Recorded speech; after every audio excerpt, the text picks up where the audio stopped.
Welcome to the Slop Farm. Enjoy the video. You start by opening the section head family in the family editor, because that is where the section symbol geometry and label live. Once done, you locate the nested label or text element and the view-specific visibility parameters. These control which line work and text display in projects. Make sure to save a backup of the family and project so you can revert. You are now positioned to modify geometry, swap nested families, or expose parameters to control the symbol in project views.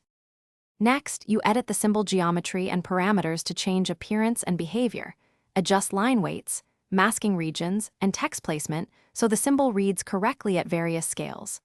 Then add or expose type or instance parameters for leader, label, or rotation so you can change settings from the project.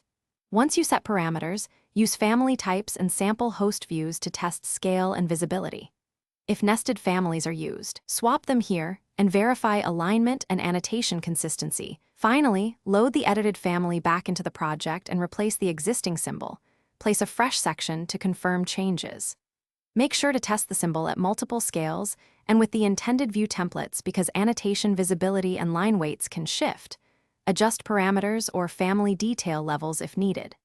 If things look wrong, check view category visibility, view range, and detail level, and ensure the correct type is selected. You will then save and document the family type changes for reuse. Thanks for watching. Consider subscribing if we helped you today.